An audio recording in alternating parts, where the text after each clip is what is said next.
Hi, I'm Adrian van Dijk, lecturer for the module AFK1506, and in this short presentation I will discuss setting in your set novel Flarde. All stories take place somewhere. The understanding of fictional setting, meaning space and place, is as important as any of the other literary elements. In this lecture, I will discuss setting in Flarde. It goes without saying that the study guide and the novel are the primary sources I'll be using. Before we continue, it's crucial that you are familiar with the concept of setting. Please consult Mr. Cochrane's presentation number 5, Verduidelijking van concepte relevant vir assessering 2, concerning the following. Concrete space, meaning the tangible setting, and also abstract space, which is identified by means of the interpretation of the story and relates to the economic, social, and political circumstances, as well as the ideological and philosophical dimensions associated with setting. Okay then, setting in Flarde. On page 135 of the study guide, a table is provided in task 5.10, which lists keywords that can be used to describe the Ghanesa setting. This list refers to the tangible and the abstract setting, but a lot can be deducted from this list of what it may be like to live in Ghanesa.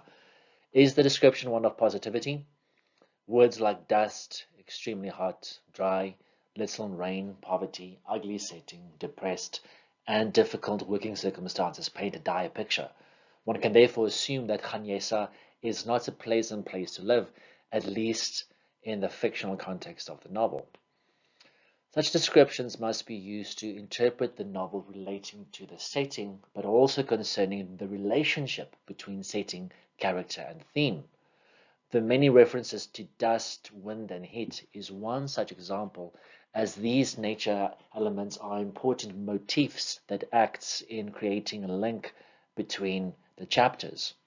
The challenging nature elements also act as a metaphor for the challenging circumstances in Ghanesa, including poverty, family violence, poor service delivery, and HIV/AIDS. The relationship between the setting and the character, especially the protagonist, is an important part of literary interpretation. Concerning the social worker, we see that she's sensitive to the settings she dwells in. She's constantly aware of dust, wind, and heat, which at times reflects her emotions. As such, the nature elements are symbolic of the emotional desolation that she experiences now and then, but also of the greater social inequality in Ghanesa. An example is Mama Benito's house. Read the description of her house on page 61 of the novel, when the social worker pays her a visit to note her living circumstances concerning Cabello and his well-being. Does the description of what she owns scream opulence and comfort? Bring this into relation to what we know about Mama Benito and her selflessness concerning Cabello's well-being. What does this say about her character?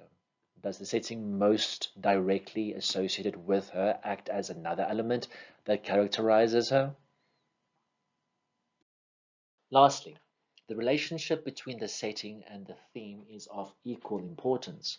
One of the themes in the novel, in my opinion, is that of otherness, of not belonging. The social worker notes, for example, that she is surrounded by medical workers from different cultures and towns, and not from Ghanesa. She also states that none of them plan to stay there for long, which suggests that the setting is not a desired one. The social worker is also culturally and racially an outcast, as the majority of the community is predominantly Tswana. It must be noted, though, that Mama Benito and several other locals have welcomed her and even given her a Tswana name, which also adds to the complexity of the setting. While the concrete setting is harsh and dire, some aspects concerning the abstract setting, as brought about by the community, is warm and welcoming. Note that not every aspect related to the abstract setting is positive, though. Think of the ideological context that Mama Benito faces, as she too is othered and ostracized and forced to face her shortcomings in a patriarchal culture. The circumstances surrounding Campelo's use of violence against one boy is another example that speaks to the domestic and ideological context that reigns in this community. Analyzing the setting is not just for the sake of the actual space and place, but also for the sake of understanding the background against which the characters develop, which leads to theme development.